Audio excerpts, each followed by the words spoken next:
eyepieces. Excellent.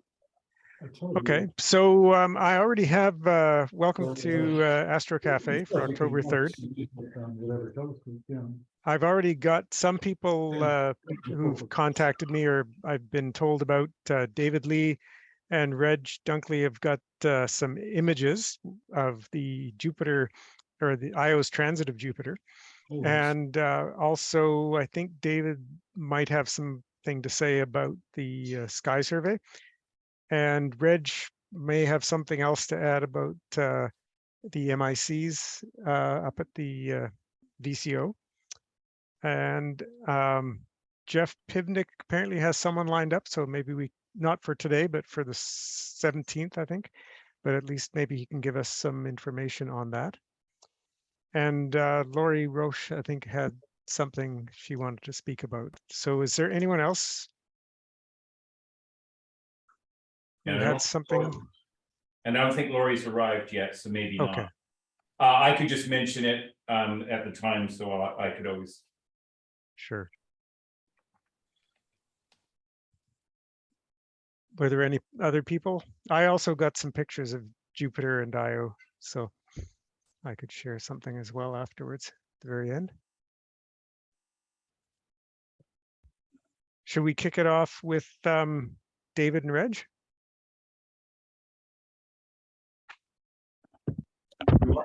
David?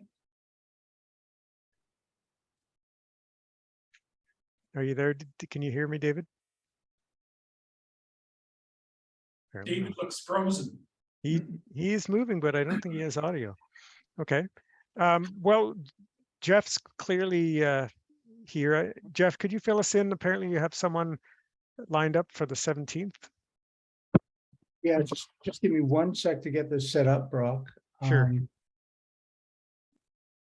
Okay, David's having audio issues. Let me take that for a second. Okay. At the last Astro Cafe, Bill Weir mentioned the DART spacecraft impact that occurred just a few hours before our meeting. We didn't spend a lot of time on it at that point, but there really is kind of a compelling backstory, and that's where our speaker comes from. The DART satellite impact occurred at the end of a 10-month mission. DART is NASA's double asteroid redirection test. It was a proof of concept mission to see if an Earth-launched satellite could be navigated to and intentionally crashed into an asteroid in order to redirect it. So it's really science fiction sort of stuff. But by way of a segue and to just introduce the speaker, I'd like to just play a little clip from that. If I could, I'll see if I can just get a screen grab here.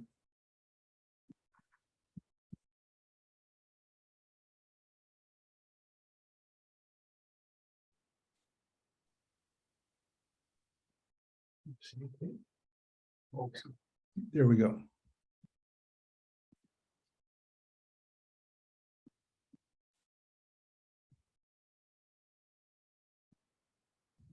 So I'm just going to play the last couple minutes of the mission, so you just get a sense. I know that this was posted actually in the notes from the Astro Cafe. I don't know if anybody's had a chance to look at it, but you know, a longer clip of it is really very interesting. Anyway, this was the last 2.5 minutes where they identified both asteroids. The DART spacecraft is basically a camera and a quite a sophisticated navigation system. So it was able to navigate to and then distinguish the two asteroids and hone in on the smaller asteroid. So I'll just play this clip for you. So cool. Lauri, we hit another major milestone. We are now 2.5 minutes from impact, and SmartNav has stopped maneuvering the spacecraft. DART is now coasting toward Dimorphos, and we hope into the history books. Absolutely. This will be, and I'm sure you've heard it many times tonight, humanity's first ever attempt at trying to move another celestial body, and also our first attempt ever to execute a mission in sole purpose of planetary defense. So what an exciting time. Yeah, and I'm starting to see Dimorphos start to come into view there. You can see it starting to take shape. I'm starting to see individual boulders on Didymos. Unbelievable Unbelievable clarity of images there. Posting on in, our projected missed distance is going to be about 17 meters. All right.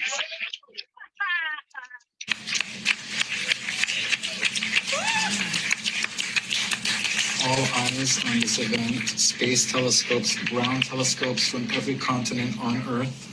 Yeah. Yeah. All right. 2 minutes out.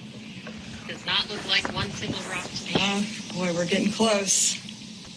14,000 miles per hour, Lauri. 14,000 miles per hour. And remember, 45 minutes ago, 55 minutes ago, we couldn't even resolve this object in space. And now you can see us zeroing in right on target. And we're now dropping the clock and we'll go by loss of signal to confirm impact. Right. Yes. Imagine we'll get that loss of signal and then we'll hear from Lena Adams again, letting us know. That I feel like been we'll, successful. like I'll be a crystal clear signal. I think so. I think we're starting to see more resolution. In fact, look at that. Didymos has even gone out of the view. We're now just seeing Dimorphos. This is remarkable. Oh my goodness. Look at that. Looks like control system's settling down. Angular rates look really good. I think we're going to get the investigation team some good pictures. Wow. No, come on. We can do better than that. Or you see those individual boulders there. You can see shadows of the various rocks on the surface. Impact. It's amazing, guys. Oh my goodness. Look at that. Unbelievable. Yeah. Looks to me like we're headed straight in.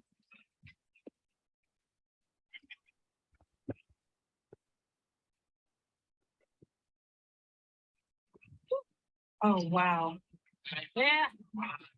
Oh my goodness. 8, Yeah. 7, Oh, 6, wow.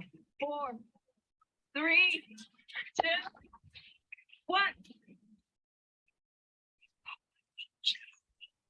Oh, wow. We're getting visual confirmation. All right. We got it? Waiting. So that, I'll just give you back control here. So that was the impact, quite impressive pictures. In January 2016, NASA had established the Planetary Defense Coordination Office, which was given the job of cataloging, tracking potentially hazardous near-Earth objects and coordinating an effective threat response and mitigation effort. The key element of that effort was the Near-Earth Object Observation Program, which was tasked to coordinate and find, track, and characterize near-Earth objects. The program manager for the Near-Earth Object Project is Kelly Fast, who's going to be speaking with us in a couple of weeks. Kelly's an astronomer who did her thesis work at the University of Maryland and then worked at the Goddard Space Flight Center. She then worked with the Planetary Sciences Division of NASA until through 2011 until she was appointed to her current position. So she's going to be the gal that's coming to speak with us. She also is one of those young, very enthusiastic astronomers. She does a clip of an interview sometime at about 30 minutes before the impact. But I just wanted to let you know that she'll be coming in a couple of weeks. Thanks, Brock. That's what I wanted to say. Okay, great. David Lee, do you have audio yet? I don't think he's reappeared yet. Oh, okay. I don't see him there. Reg, you and David did some imaging together. Are you able to share it, or would we need David? Your microphone's on. Do I have to turn off? Yeah, just speak onto that one. My apologies. Okay, so what I'll do is share the screen. And I'll go to, I guess, desktop and share that. And I don't know if you see this. This is ties in quite nicely with Jeff's excellent and exciting news. But I was very disappointed you know, we have people looking at constellations and at nebula and everything like that. And they're seeing sharks and squids and whales and all that sort of stuff. But if you look at Didymus here, you can see an eye there and an eye there and a nose and a little bit of a mouth there. There's clearly a man in that rock. So A lion. but not only that, I identified it. It seems to me that that rock, the face has Oh, yeah. a tremendous likeness to Albert Einstein.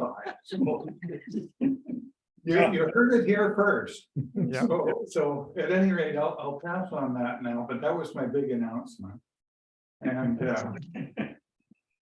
I'll just shut this down. And I did see that thing live. That was just fabulous. So on Friday, we had what was billed to be a refresher session up at the VCO, the Victoria Center Observatory, for the members in charge. And unfortunately, the skies were clear. The facility, finally, we are kind of up to speed, and we've got pretty much all of the problems, fingers crossed, worked out on the new scope. We have two scopes. We have a 12.5-inch OGS research grade Ritchie Craighan reflector, and we have a 5-inch or 130 millimeter Takahashi refractor.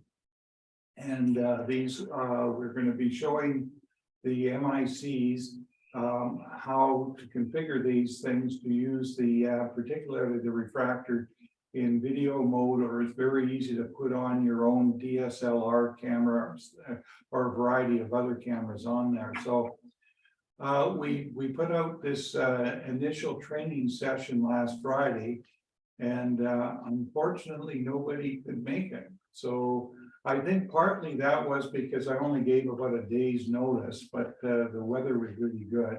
And the other thing is that it's been a while since we've had any activity at the VCO, and it's probably not on their radar. So we're going to try and have a couple of more training sessions there, just so they can get hands-on to the gear and know where all the switches are and this sort of stuff.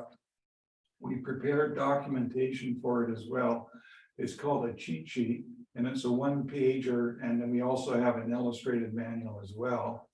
And the main focus of this thing is how to open up the VCO, how to shut it down, and how to navigate the telescope to any object using a program called SkyX. So we aren't going into the gory details of how to do astrophotography with this system. However, if people are interested, we would be happy to have a smaller session and go through the techniques and procedures of how to obtain satellite or imagery from our scope. In particular, our 12.5-inch scope has got a very powerful state-of-the-art CMOS cooled camera that captures images of about 61 megapixels. So it's very high resolution, and it's a mono camera, so we have luminance, red, green, and blue filters in it at this time. And but while we were up there this last week, David brought up his little planetary camera, and we put that onto the Takahashi refractor and had some fun with it. So I'm very new to processing this stuff, and I know that Brock will be putting me to shame, but I just thought I would show you, if I can do this, and I learned it this afternoon, just think what you can do. So keep that in mind. And the programs, they have a variety of programs for processing the data.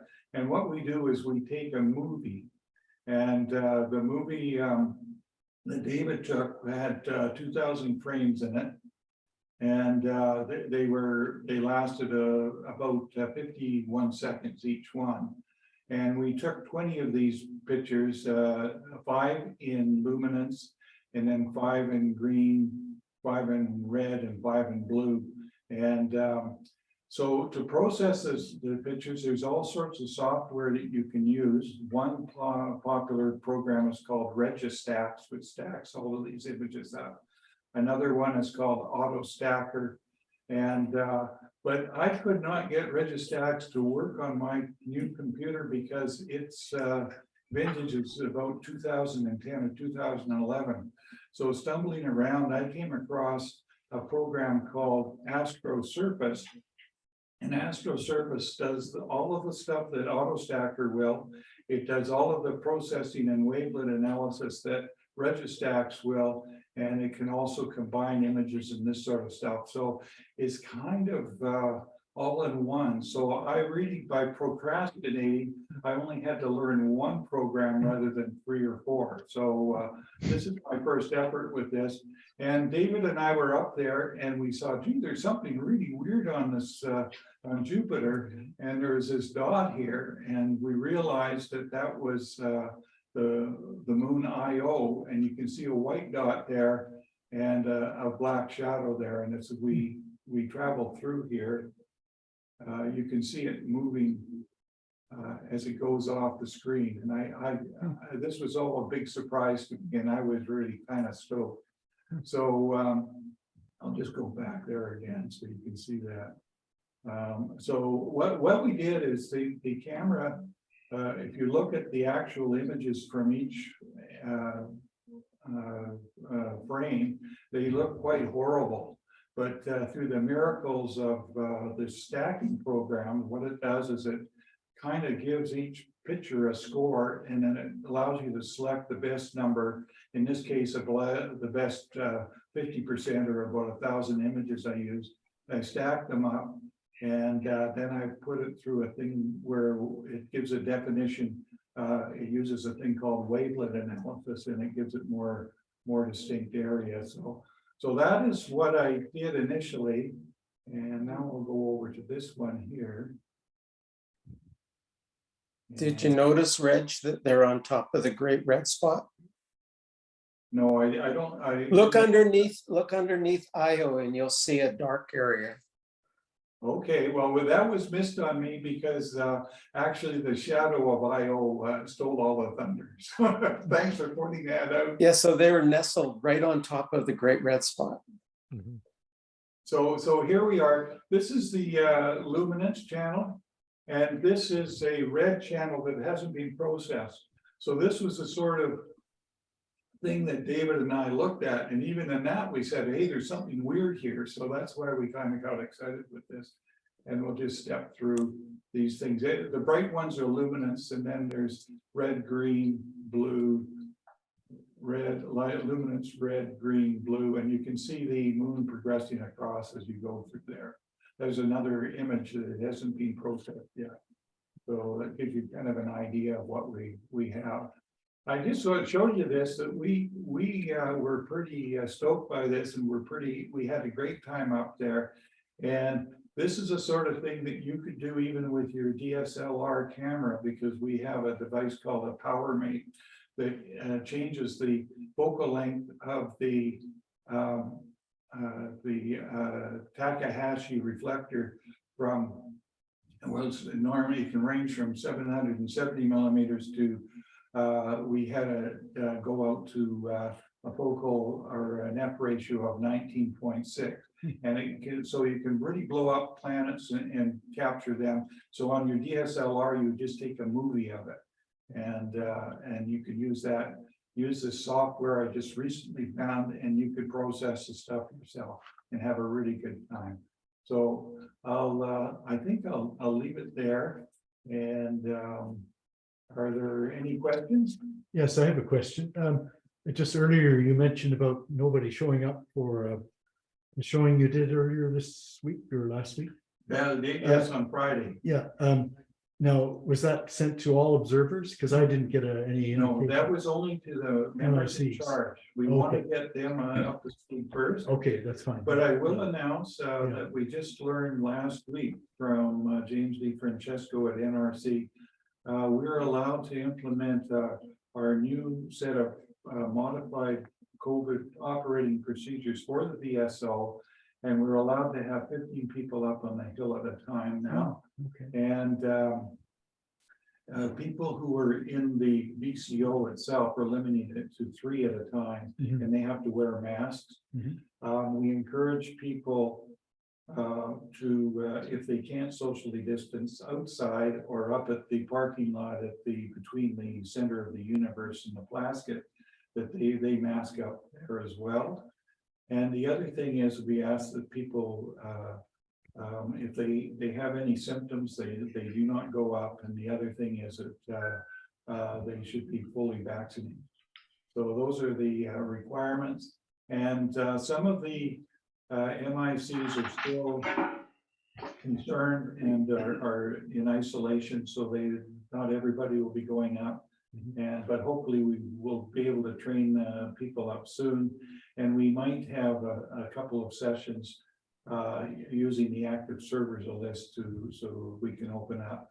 Right now we've got a particularly favorable weather pattern, even though the moon's up bright and full nearly right now, but it still could be kind of neat to go up there and reacquaint yourself with the VCO. So stay tuned, and if I make an announcement a little later on this week, the first probably 13 people that respond can join us up on the hill.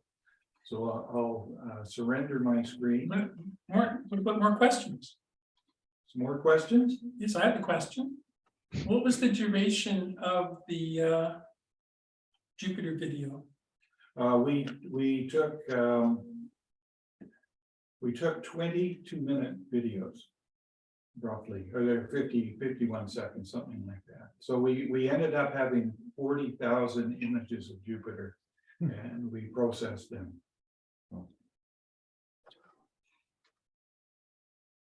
Cool. I saw a glimpse of Lauri. I think, if I'm correct, I think Lauri had something she wanted to speak about. I was asking exactly that question. Thank you. Did you have something to speak about? Oh, sorry, you can't hear me?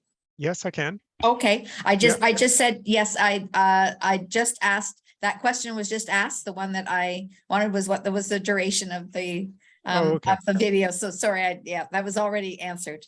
Thank you. That's a good question, Lauri, because Jupiter does rotate very rapidly, and there's a program called WinJupos. Brock, you probably use that and know how that works to take some of the rotational effect. There's I've got a colored image, but I'm too ashamed to show it. So let somebody else take that out. Okay. It looks like David Lee is back. I don't know if did he have anything as an adjunct to this? Can you hear me? Yes. Yeah. Oh, excellent. I've got a hybrid. I have both laptops on. Audio doesn't work on one, but I'm using them in tandem. So you're hearing me with the 2 laptops. Okay, that's great. I didn't quite catch all that, Reg, but I had a great time watching the transit. I think if there's any testimony for EAA, that's one of them. So it was really cool to actually just see it there. Did you get a chance to do that yourself, Brock? Watch it while you were capturing it? I did. I had both my Dobsonian out on the lawn, and I was looking through the eyepiece, and I was capturing video with my other telescope. So yeah, I was saying to Reg how remarkable these event-based things are. And I'm quite stoked. I would like to try to bag the GRS and try another transit as well. The shot that I sent you by email, I couldn't believe we could actually even see the moon as sharply as we could, but they were like, I think that was a luminance shot only, and I ran it through auto stacker. And it was very distinct, like the moon was very distinct, and so was the shadow. And I don't remember seeing it exactly like that when we were in play, but afterwards, after the person, definitely. David, Bill Weir mentioned that IO and the IO shadow were obscuring the great red spot. It was right underneath there, so we missed Oh, really? Because I couldn't tell from the Sky and Tell map, but I guess it could be. It's hard to tell. If you look at the image, you will see a dark kind of curve underneath the spots. Let me see if I can bring this up. On Reg's best image he showed, you could see this little, you could see it was there. If it was in color, you would see it. Because I was watching with my 6-inch scope, and you could see this red underneath it. Yeah, let me see if I can bring it up myself. I actually, yeah,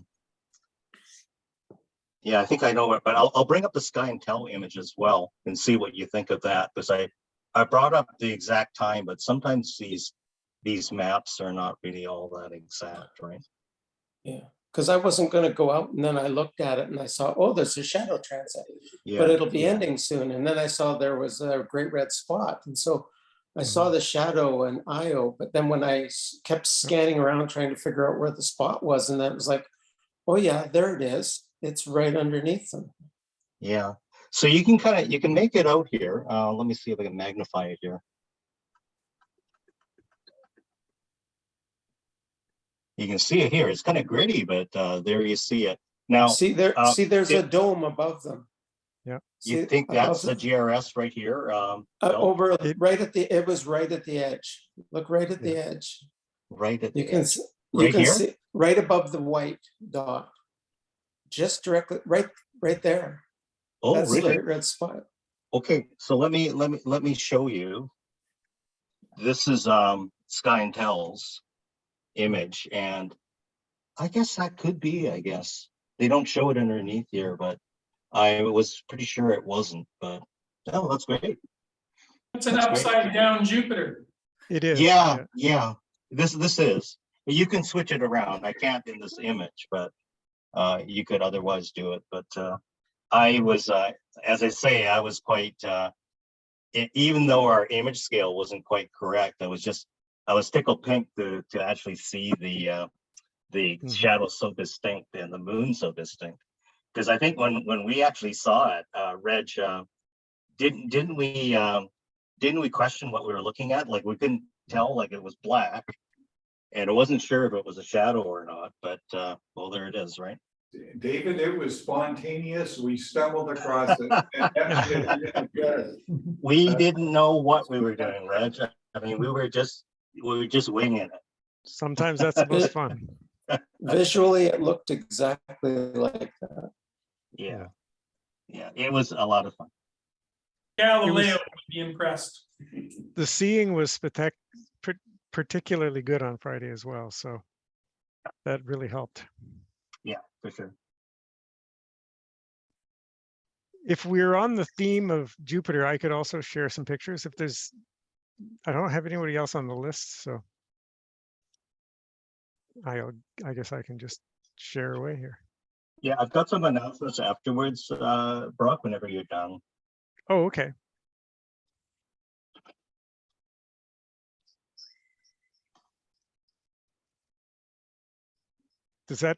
Is it visible? Yeah, I can see it full color.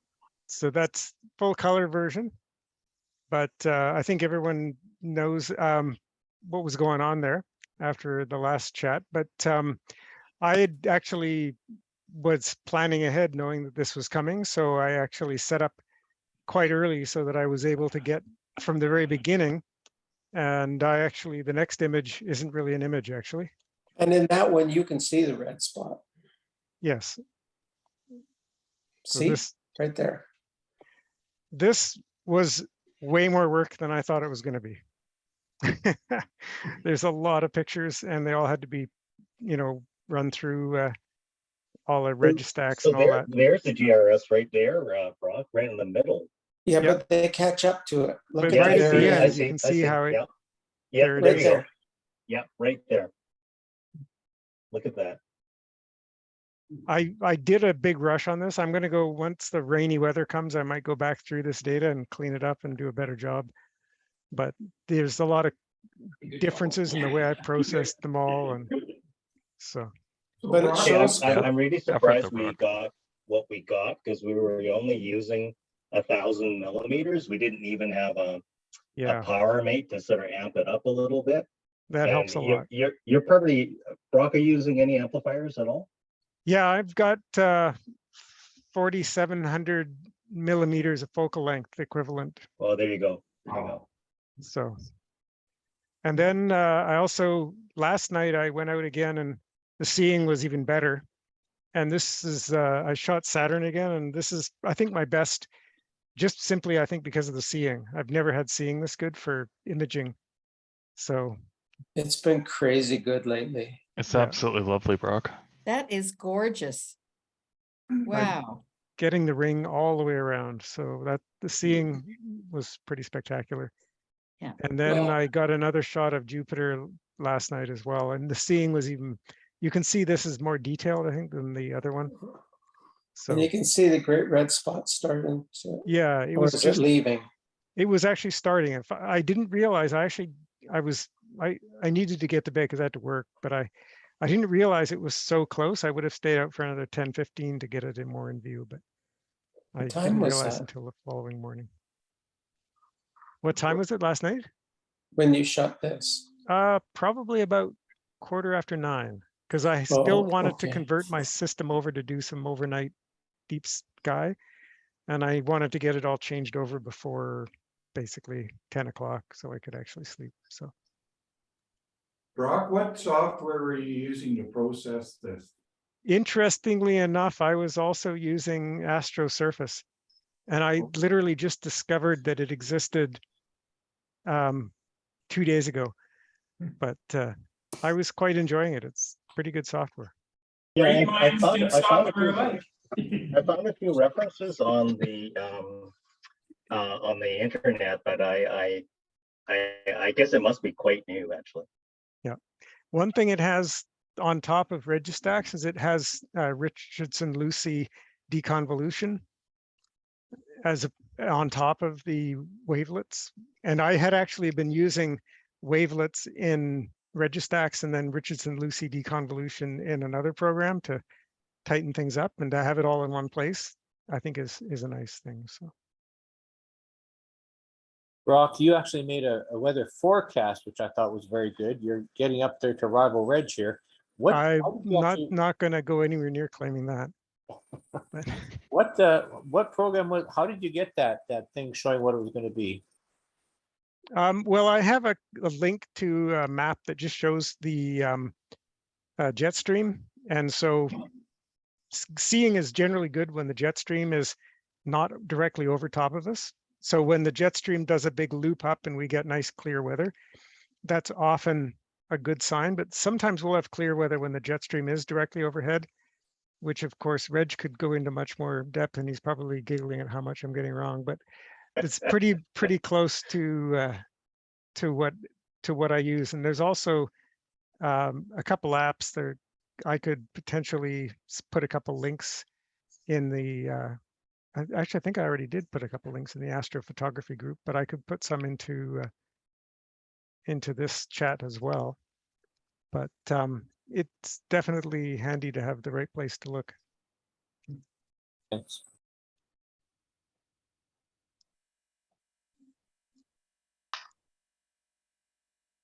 Where's my other? I'm just putting some links in here.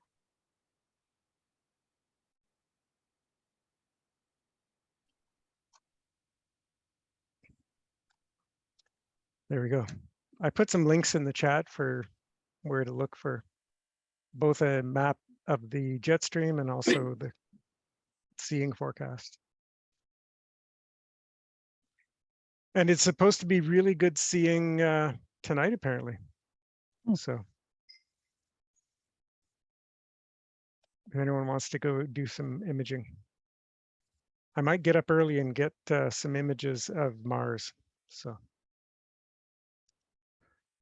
anyways, does anyone have anything else they wanted to add? I think that's everybody that I had on the list. So Yeah, I just have to, Brock, I just have the sky quality announcements and Oh, okay, perfect. also the SIG announcements. Okay. And Dan, do you want to say something, Dan, before? Yeah, I have a half-baked one from the Plaskett. So just perfect. if anybody missed it, we had a Plaskett night on Friday night. It was well attended over the Zoom call. Unfortunately, I was logging it on up there alone, although that's mainly my own fault because I apparently missed Reg's knock at around midnight. So no. Apologies for leaving you out in the cold, Reg. Yeah, here, let me just pop the screen up. This is definitely half-baked. So, oh wow. You'll notice that I did some different things with the filters this time if you dig into the data. I took a lot less I prime than I normally would because what I've been finding is that for quite a few targets, the I prime is more or less empty anyway. It just seems that there's not a lot of emission at that wavelength for the usual suspects, but it's brilliant if you're shooting a black body. So for this kind of thing, which is emission, I mainly shot in G prime, which is kind of a bit of a bluey green, and R prime, which is a orangey red. But I just combined the whole lot of it to make a synthetic green and then threw that in the middle. And this is the first time I've been able to more or less color balance one of the Sloan Digital Sky Survey data sets. So that was quite nice to be able to finally plug a hole that I've been going after with the Plaskett for a while, because it opens up an entire new range of targets that we could chase down on our Plaskett nights. The next Plaskett session's on October 29th, and then we have one on December 22nd. So I was successful in requesting 2 for the fall. And I can have up to 2 people in the dome currently, as well as myself, provided we stay 6 feet apart. So note it down, and if it's clear, I hope we'll have a more hybrid session of both in-person and remote attendees. Dan, have you heard any updates on the new camera? Because I'm clearly seeing this is not it yet. No updates on the new camera yet. I'm hopeful because it will quite dramatically expand the field of view. I did a plate solve on this, and I think it was 10 arc minutes by 30 arc minutes. The new one's supposed to be a fair chunk larger than that. I think it's also going to be more square than this one, so it should be minimum 20 arc minutes wide instead of 10. I think was the last I heard, which for something like the Plaskett's pretty notable. This, for everybody who doesn't know, is the Cocoon Nebula. So I have a few warts in the data to figure out, and I don't know why the stars were getting a lump on them, but it was consistent across frames. So I think that it's something beyond my fault. But the showpiece for the night will be the Stephan's quintet data, which I shot based off of it being one of the main JWST releases, and I thought that was a good point of interest and one that we haven't been able to track down as a club, and so hopefully everybody else is as excited for that one. And then a few other shots like this, the North American Nebula, the Dumbbell, and there's one more. Bill, we did manage to get your lensed galaxies. However, email.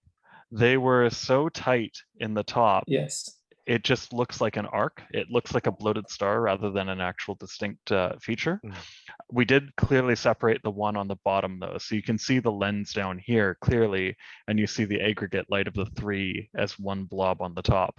So next time I'm going to chase this down with a different approach, which is going to be to do an autofocus routine immediately before going to it.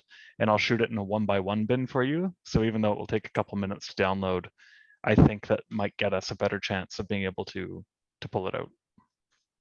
I just thought it'd be fun in a weird kind of way. It was what it is. I think I only had one person with me on stream at that point, but I was a little bit giddy to be seeing gravitational lenses going on. So it was quite exciting, and yeah, it was another great night. As I mentioned in the email, unfortunately, there were a cacophony of errors within the way that the robotic program got going for the night after I left at 1:15.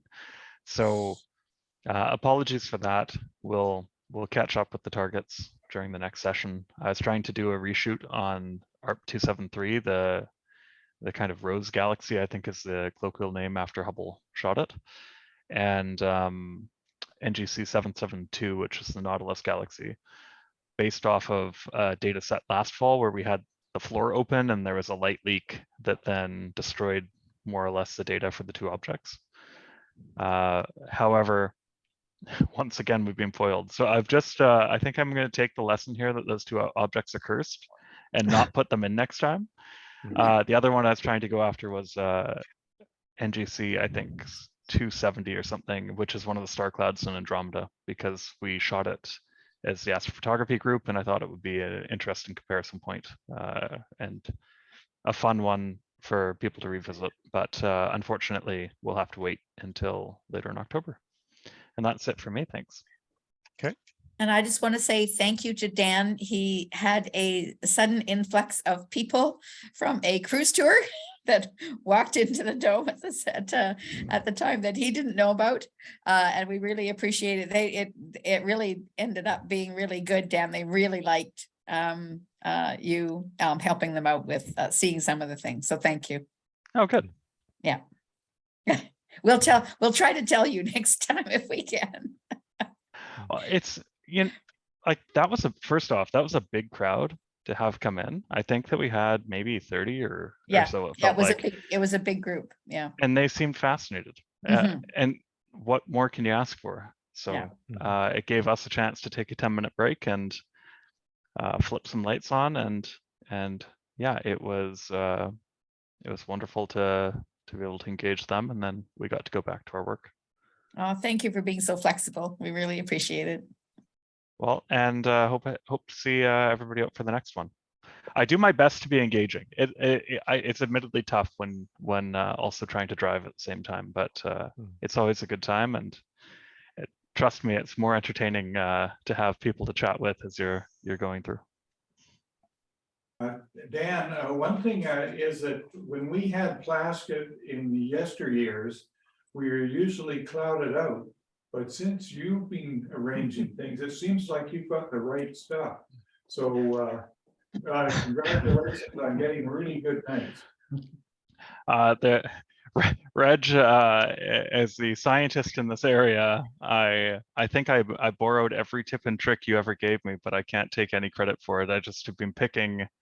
My strategy is to pick a new moon 2 months apart and hope.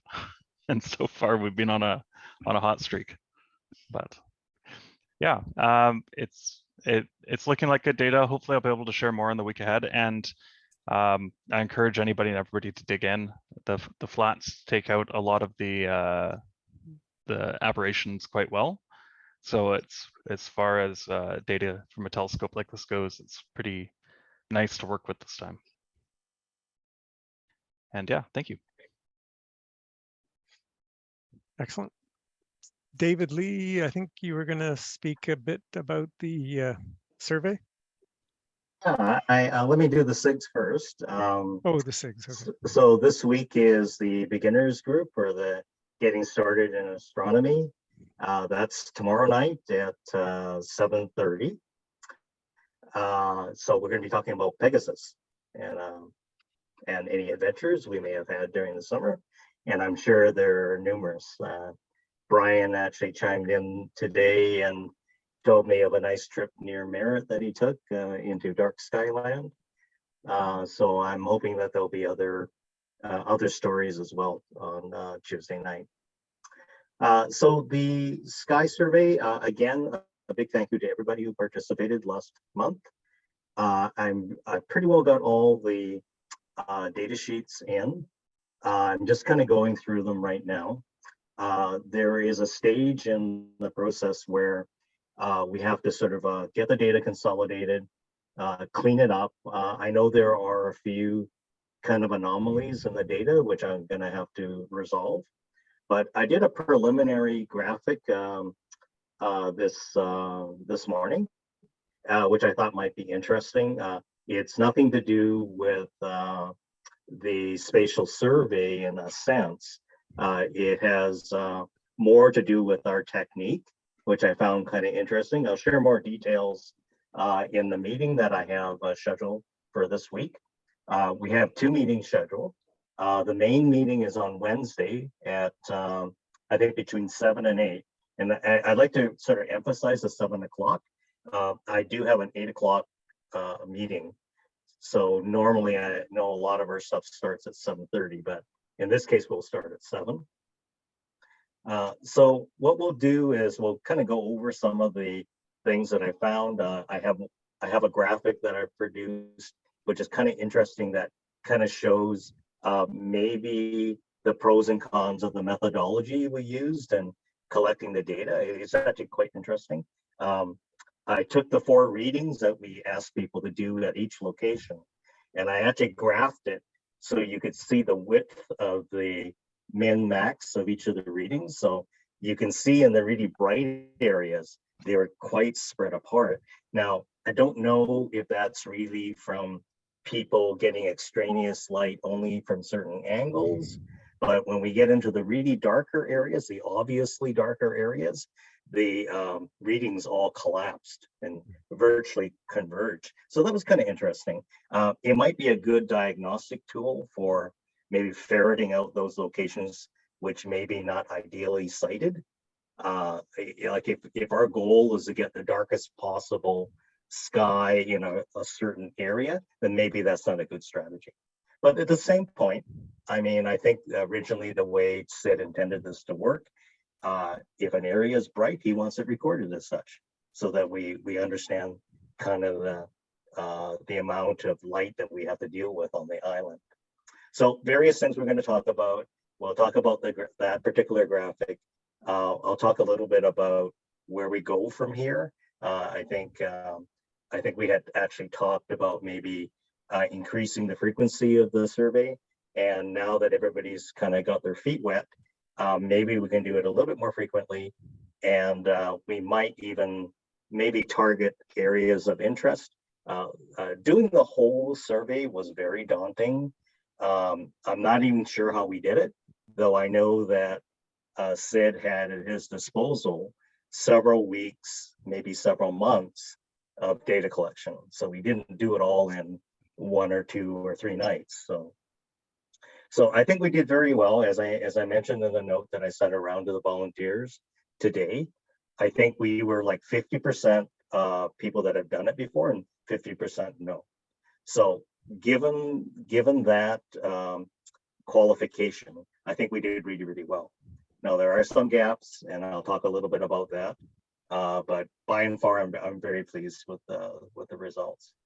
I don't know if anybody has any questions right now, but I'd be more than happy to answer very detailed questions on Wednesday night. And actually, one last request. Oh, sorry, there's one more SIG actually. The getting started is on Tuesday night, but on Thursday night is electronically assisted astronomy. Now we've been kind of lean in that particular SIG, so I'm wondering whether to keep that one going or not. But if there are newer members that don't know what that is, I'm certainly glad to answer questions about that. And that's Thursday night at 7:30. But one more request, as I said, for the sky brightness survey, I need some volunteers to help me. Now, I'm very specifically looking for people that are colorblind. I know that's kind of a weird request, but I'm building some graphics right now, and one of the provisos in the course is to be cognizant of palettes that are designed for people that are colorblind.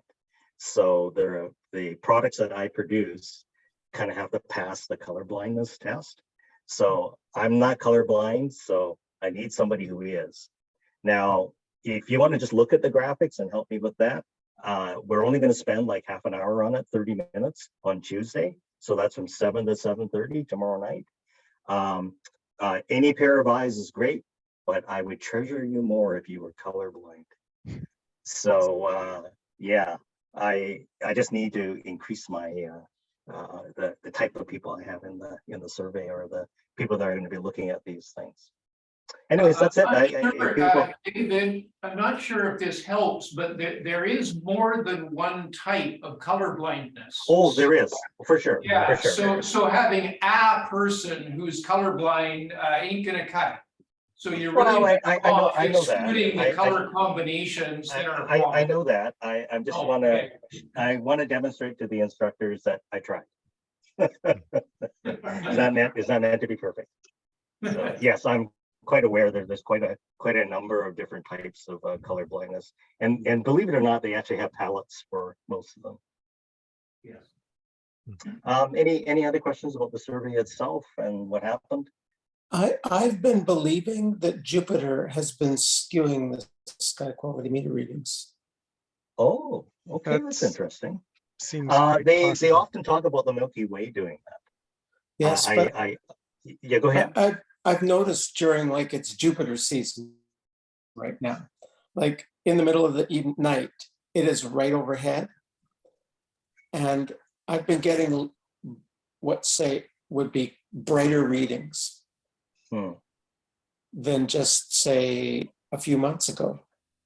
Okay. When actually at that same time of night, you would think that the fact that astronomical twilight and all that had just happened. So it just, I don't know if it's real. I don't know if it's real or not. Well, I have enough metadata that would allow me to interleave a data set that had the presence of Jupiter, its altitudes and such at a given time. I could pair those up and have a look at the data. We could have a quick look. Yeah, I don't know if it's real or not. Yeah. Yeah.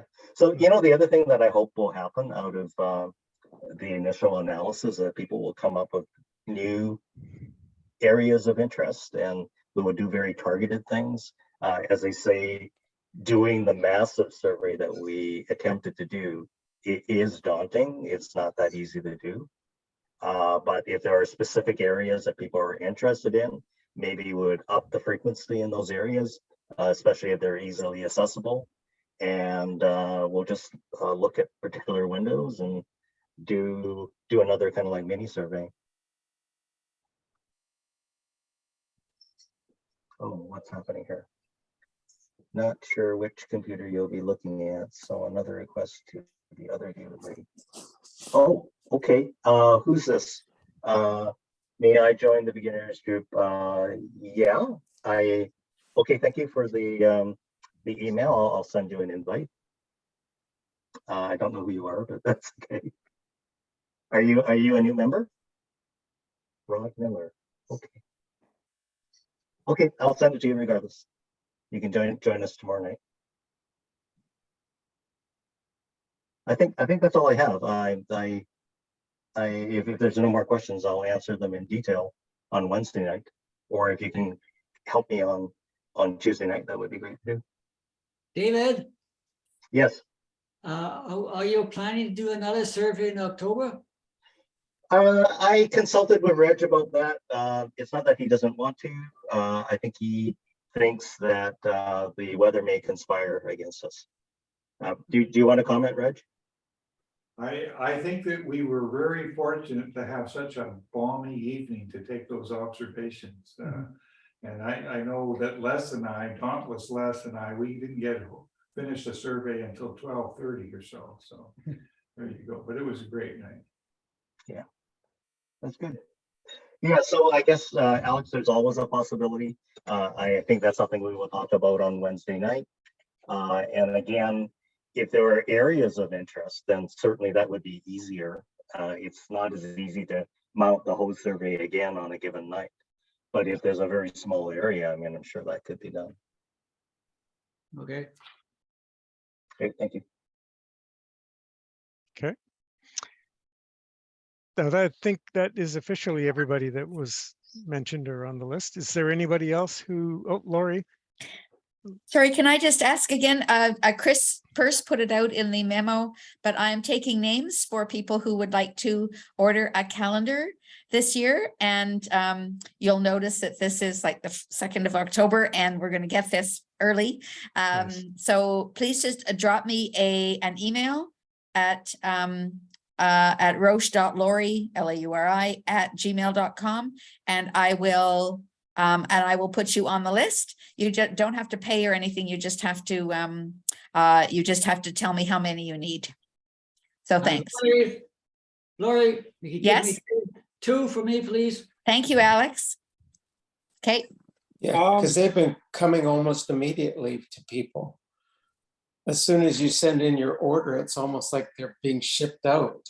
Well, they come That's direct right, from the that's what you've publisher, I been think. seeing. They're direct from the publisher, I think. Yeah. Yeah, Yeah, so- they're coming from the printer. From the printer, yeah.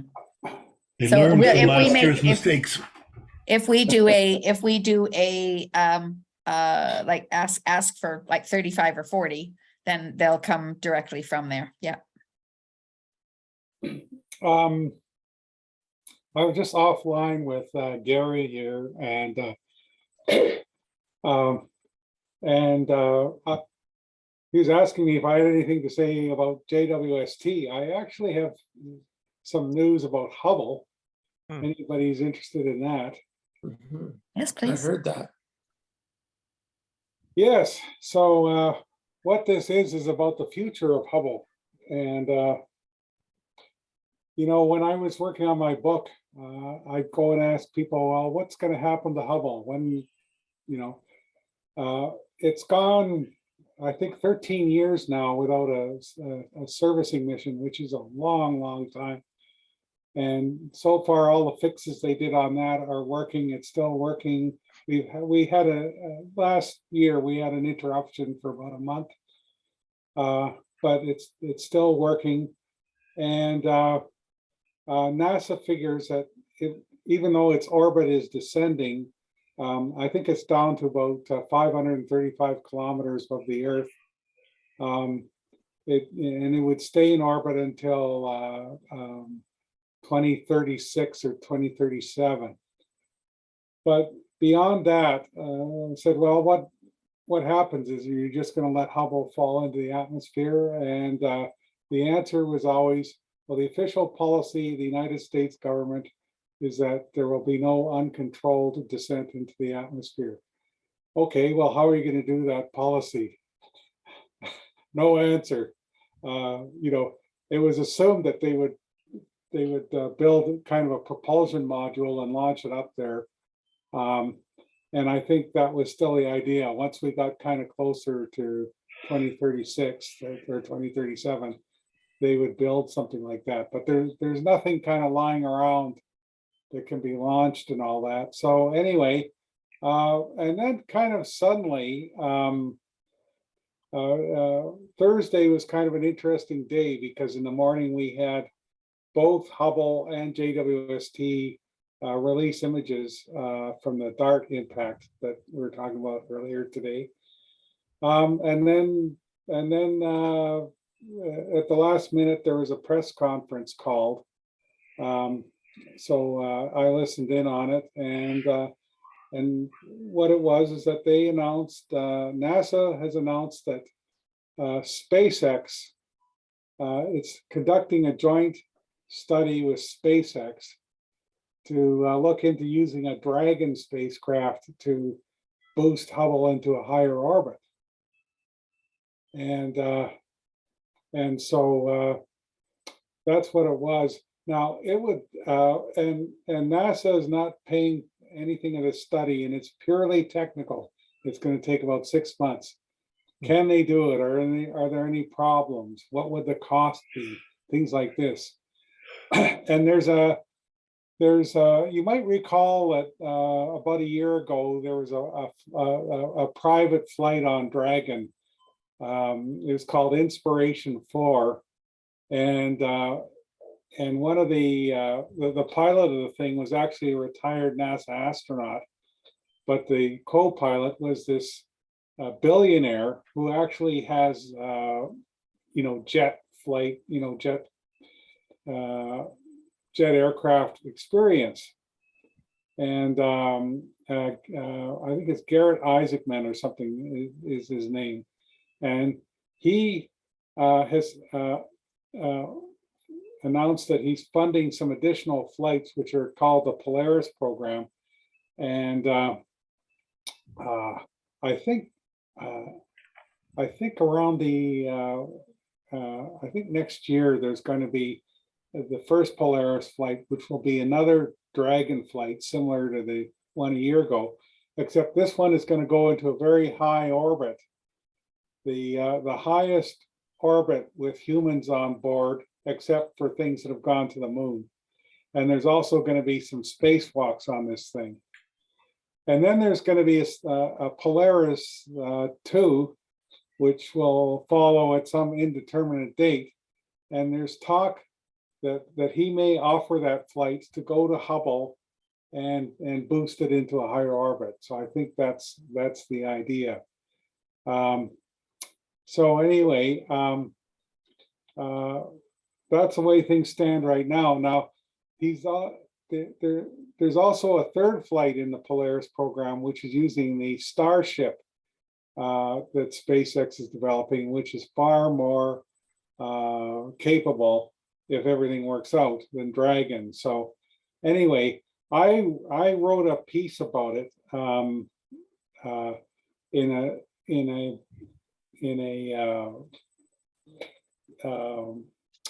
the Space Review. It's a site that has articles about space exploration, and I just posted the link to that article, and it talks about some of the issues that are brought up, like are they going to do repairs on Hubble and things like that. Basically that's not included in the study, but I'm sure a lot of people will be thinking about it, because it is an opportunity, but it will be very difficult. So that's the big Hubble news. And JWST, we're getting results from it, but I think it's still a little early to get excited about those yet. So we'll because I've seen on the internet there's some argument about what some of the findings have meant. So I think I will leave it there. Okay. Thank you. I have a quick thing. I got an email today from someone in Sydney who has a telescope to donate. They were hoping it would go to some youth person, but I don't see any youth persons on any of my screen. No. Does anybody know? It's a small telescope.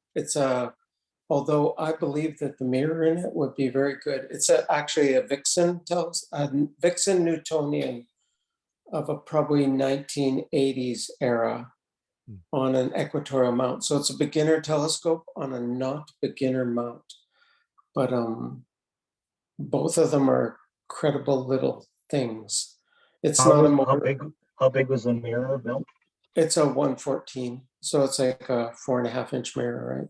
Okay, one of the small guys. But it's like a real one. It's probably not spherical.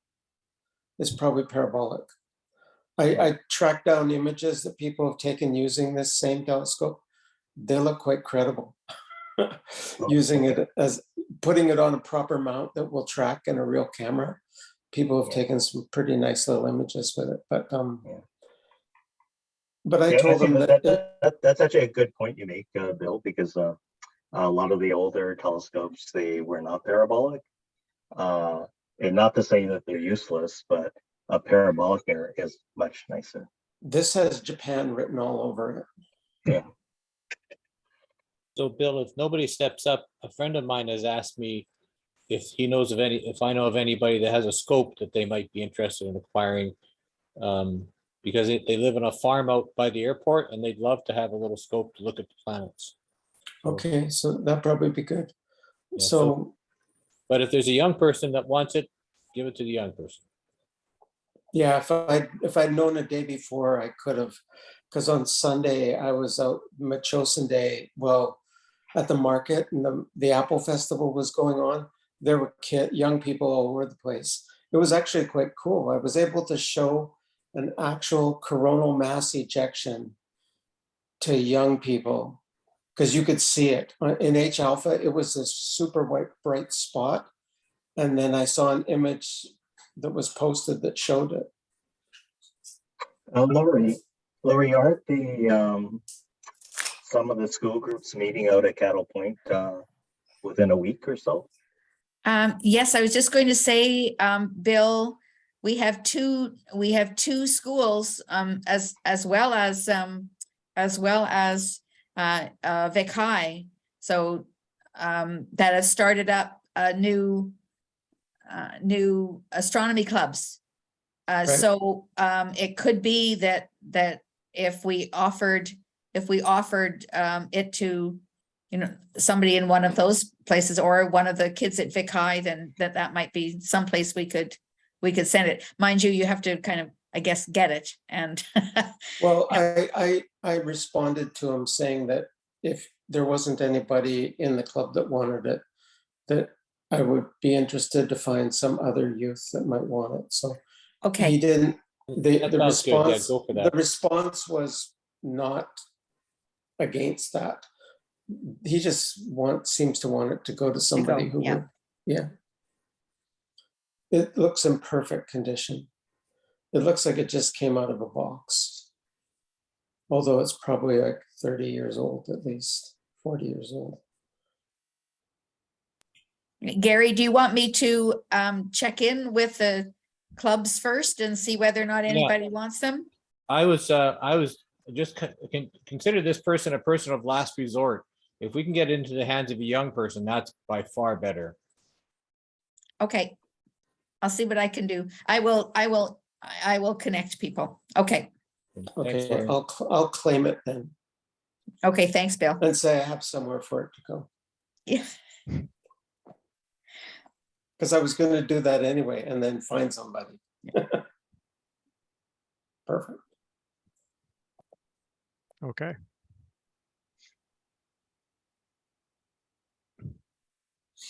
Anyone else with anything they want to discuss, or are we? Just a quick reminder, so next Monday is Thanksgiving.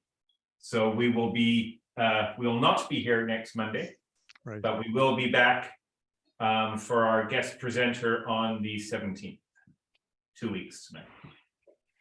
And thank you, Brock, for hosting this evening. You're welcome. Thank you.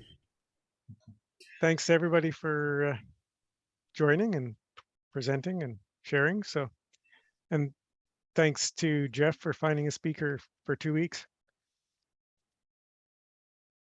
Good night. Good night. Thanks, Brock. Good night. Night. Right.